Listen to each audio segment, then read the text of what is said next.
didn't go on the dark web looking for trouble. I went looking for answers. That's how it always starts. Curiosity. Late at night, when the world feels asleep and you feel like you're the only one still awake. I told myself it was just another corner of the internet, hidden but harmless. At first, it really was just text, endless black pages, white letters floating like ghosts, forums filled with warnings, not dramatic ones, simple messages. Leave now, log out, you shouldn't be here. I ignored them. I always do. Then I noticed something strange. No matter where I clicked, no matter which page I opened, the same post followed me. It didn't matter how deep I went. It was always there, waiting.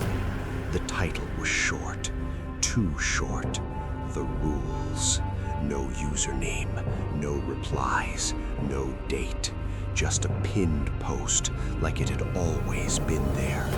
I stared at it for a long time, longer than I should have.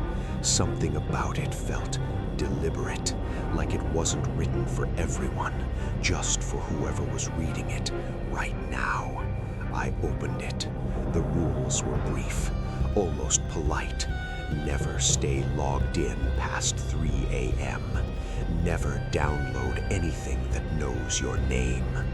Never interact when the site goes quiet. Never look away from the screen during a countdown. Never break a rule twice. That last one made me smile. It felt theatrical, like a story trying to scare me. I leaned back in my chair, checked the time. 2:45 a.m. Plenty of time. That's when the atmosphere changed.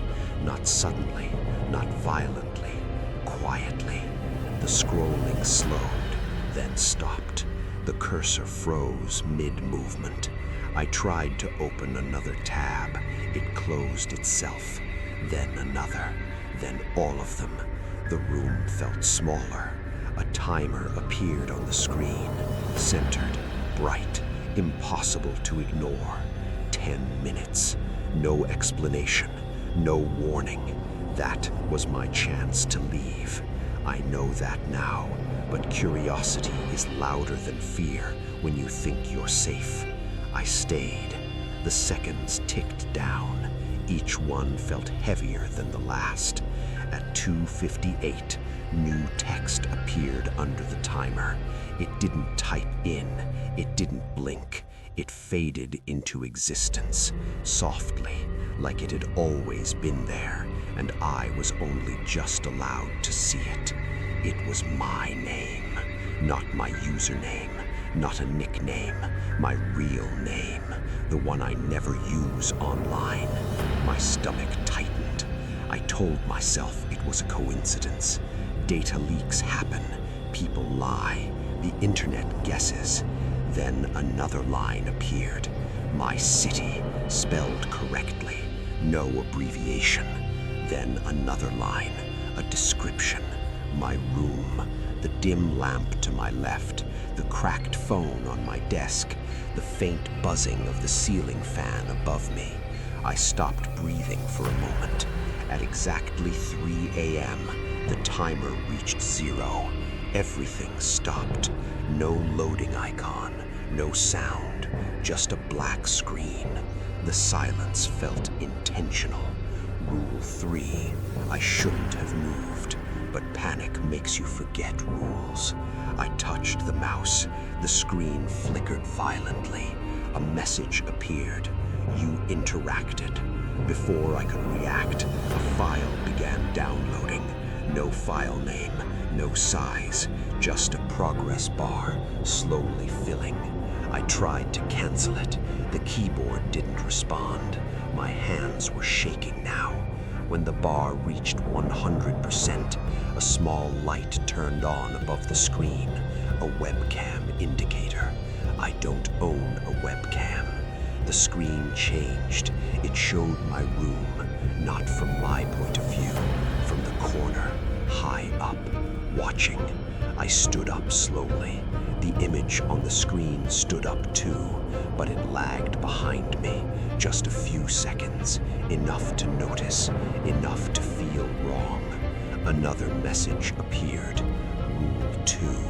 The feed zoomed in, closer, closer, until all I could see were my eyes. A new countdown began, shorter this time. 5, 4. I slammed the laptop shut. The sound echoed louder than it should have. The room went silent, too silent. Then my phone vibrated. Unknown number. One message. You closed your eyes. That's when I understood. I didn't break one rule. I broke several. And Rule 5 wasn't advice. It was a limit. The laptop opened by itself. The screen was white now, blinding. A final message appeared. You're offline now. I felt breath on my neck, slow, warm, patient, and I realized something terrifying. Being offline didn't mean it left. It meant it was already here.